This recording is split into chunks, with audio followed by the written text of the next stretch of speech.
Olá, Paz. Seja bem-vindo, seja bem-vinda.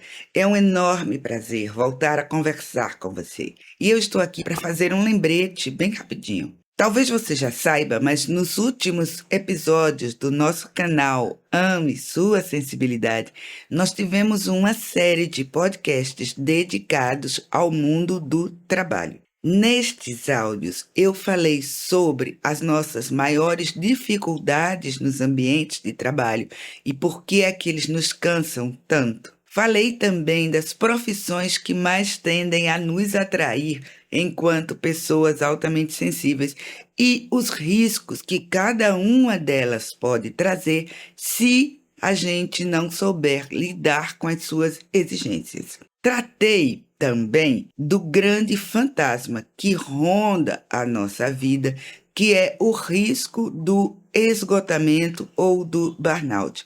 E para terminar, no último áudio, eu trouxe algumas sugestões, algumas estratégias que podem lhe ajudar a lidar com estas dificuldades. Agora, para fechar esta série, eu vou gravar um vídeo no qual eu vou responder as perguntas e comentários que surjam sobre este assunto. Portanto, este é o meu pedido. Se você tem algum comentário ou alguma dúvida sobre esta relação entre as pessoas altamente sensíveis e o mundo do trabalho, as nossas vantagens e as nossas dificuldades em relação a este mundo, por favor, deixe nos comentários deste vídeo ou dos outros podcasts que eu vou juntar tudo e responder no nosso próximo encontro, ok? E antes de me despedir, quero mais uma vez agradecer a você pelo seu apoio, pela sua audiência e dizer que a gente se encontra, então, no próximo vídeo. Beijos e bênçãos e até lá. Tchau! A minha dica para você lidar com isso é que você estabeleça um limite para interação social, a sua cota de interação social. E nessa cota inclua não apenas a família e os amigos mais chegados, mas também o pessoal da empresa ou do escritório. Em alguns momentos será importante você estar com eles, para evitar passar a impressão de uma pessoa que não se incomoda com os outros. Okay? Bom, a segunda dificuldade que eu acho importante destacar é não saber dizer não. Nós já falamos algumas vezes aqui no canal sobre essa dificuldade que é comum à maioria de nós. Realmente não sabemos dizer não. É necessário um grande trabalho de desenvolvimento pessoal, um grande trabalho interno, para que a gente consiga dizer não na hora certa e com tranquilidade. O que isso pode acarretar? Que você vire o burro ou burra de carga do escritório. Aquele colega que sempre precisa sair cedo, ou aquela colega que sempre tem uma doença na família, chegar para você e empurrar o seu trabalho. E você, por não saber dizer não, a aceitar e, ao mesmo tempo, ir se sentindo usado ou usada e ficar ressentido. A minha sugestão, neste caso, é que você perceba que é sua responsabilidade cuidar dos seus limites pessoais, não apenas da família e com os amigos e parceiros, mas também no escritório. Por outro lado, se você aceita a incumbência que o colega lhe coloca, não tem razão de se sentir ressentido, porque no fundo a escolha foi toda sua, ok? Os nossos 5 sentidos são muito abertos, captam muita coisa. E a maioria dos escritórios você tem gente conversando, você tem o ar-condicionado, você tem as luzes brilhantes, você tem os cheiros, né, do perfume de um, do café do outro, etc. E tudo isso vai entrando dentro do seu sistema neurosensorial. Então, a minha dica é: afaste-se do ambiente de trabalho quando lhe for possível. Por exemplo, vá almoçar um pouquinho mais longe, dê uma caminhada, evite almoçar no restaurante que todo mundo vai, use fones de ouvido para se preservar do barulho, etc. E, por fim, as nossas vantagens. A alta sensibilidade traz, como eu te disse, muitos ativos, muitas características positivas que nós podemos usar para nos desenvolvermos na nossa carreira. A primeira delas, né, é a nossa criatividade e a nossa intuição. Como nós somos pessoas que refletem muito profundamente sobre as coisas e que captam muitas sutilezas do meio ambiente, nós acabamos tendendo a perceber mais as coisas, perceber as coisas de forma diferente e, com isso, criar links, ligações inesperadas entre as coisas. Nós também tendemos a ter muitos e muitos variados interesses. A maioria das pais que eu conheço se interessa por espiritualidade, se interessa por arte, se interessa por questões relacionadas à natureza, se interessa... Então, nós tendemos a ter muitas informações sobre muita coisa. E isso também facilita a nossa criatividade. Por outro lado, nós somos pessoas muito intuitivas. Temos um pensamento, um raciocínio não linear.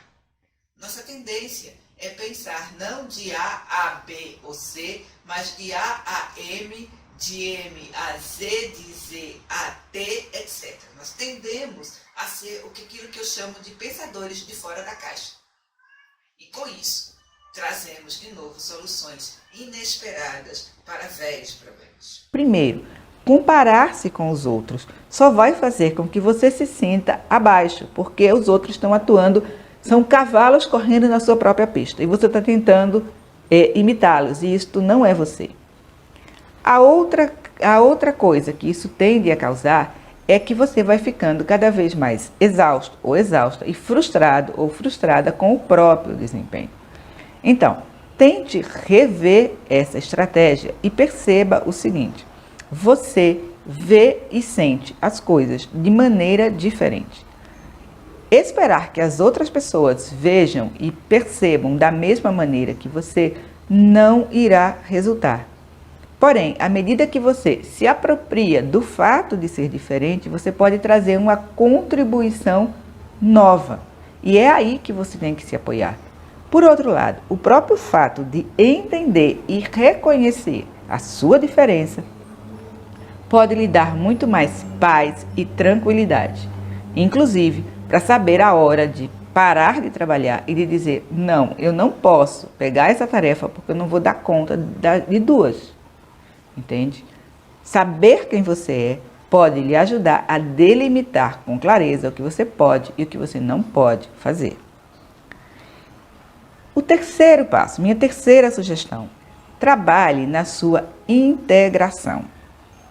Eu sei que, de modo geral, para as pais, principalmente para as pais que são também introvertidas, não é um movimento fácil este de integrar-se aos grupos. Por vezes você já tentou e se sentiu não aceito, não aceita, ou rejeitado, rejeitada, e há uma tendência de recuar e ficar no nosso cantinho e achar o seguinte: bom, eu faço bem o meu trabalho e isto é tudo que importa. Infelizmente, não é tudo que importa.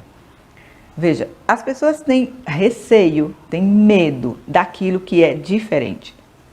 E quanto mais você se isola, mais elas veem você como diferente, como antissocial, como arrogante. E tudo isso vai criando no seu entorno um processo de pouca compreensão e pouca aceitação de quem você é. Por isso que é importante que você dê este primeiro passo para buscar maior integração. Mas, para isso, você não precisa vestir uma máscara. Faça isso respeitando quem você é. E é por isso que este é o terceiro passo. Depois que você já reconheceu os seus talentos, já reconheceu as suas necessidades, já se apropriou da sua diferença, já está tranquilo ou tranquila em ser como você é, a partir deste momento você pode começar a estabelecer pontes com as outras pessoas. Tá? E planeje, essa é outra dica, planeje o seu autocuidado. Veja, se você está dormindo menos de 7 horas por noite, se você está pulando refeições, se você está trocando o seu café da manhã por uma xícara de cappuccino e, sei lá, um pastel, qualquer coisa assim, você está criando as condições para rapidamente você entrar num processo de exaustão e ou um burnout. Acontece que a pessoa, por não conhecer-se, por não saber gerir o seu traço, olha para o mundo a partir da expectativa de que o mundo lhe deve algo. E como este algo nunca vem, a tendência é ressentimento, queixumes, criticismo, etc. Então, por vezes, aquela pessoa junto de quem ninguém quer ficar muito tempo perto pode ser simplesmente um rapaz que não sabe e não aprendeu a gerenciar o seu traço de personalidade. Uma quarta consequência, que também é relativamente comum, é a pessoa altamente sensível viver limitada. Aquela pessoa que, por conta de um sentimento de não ser capaz de fazer determinadas coisas que os demais fazem, tende a se recolher. Ela meio que se retira do mundo e faz o mínimo possível, vive uma vida limitada, embora tenha anseios, sonhos e talentos que ela simplesmente não põe em prática devido a problemas como sentir-se extremamente cansada, esgotada o tempo todo, sentir que não tem energia suficiente, ou o medo do fracasso, o medo da rejeição, o medo de não ser querido ou querida. E, por fim, o que para mim é a consequência mais grave, a consequência mais danosa que pode existir para uma paz quando ela não reconhece o seu traço de personalidade e não o gerencia, é não aceitar a pessoa que a gente é. Veja, esta, infelizmente, é a consequência mais grave e também uma das mais comuns. Eu costumo conversar muito com pessoas que me dizem o seguinte: mas Rosalira, tudo que eu queria era não ser assim. Tá? Há uma tendência muito grande das pais a se compararem com as demais e nesta comparação sentirem-se fracas, sentirem-se inferiores, etc, etc e tal. E eu digo sempre, você está simplesmente olhando para o lugar errado. Altamente sensíveis e não altamente sensíveis, ambos têm talentos, têm vantagens que aportam a uma colaboração em comum. Quando você não se dá a chance de realmente se conhecer, explorando inclusive a sua alta sensibilidade, tudo o que você faz é olhar para os não altamente sensíveis e, comparando-se com eles, sentir-se abaixo, sentir-se fraco, inferior ou o que quer que seja. E esta, como eu disse, é do meu ponto de vista a mais grave consequência de não aprender a gerenciar o seu traço da alta sensibilidade e, com isso, se tornar capaz de realizar as coisas que você quer realizar. Mas, veja bem, muita calma nessa hora. Atenção, aceitar a pessoa que você é não quer dizer que você não possa querer mudar, crescer, aprender. Muitas das características que costumam vir associadas à alta sensibilidade são desafios, nos dão trabalho e podem e devem ser transformadas, como, por exemplo, o perfeccionismo, como, por exemplo, a dificuldade em dizer não, como, por exemplo, a tendência a extrapolar os próprios limites, como a tendência a magoar-se com facilidade, tudo isso que por vezes está acompanhando o traço da autossensibilidade são desafios com os quais nós podemos aprender a lidar.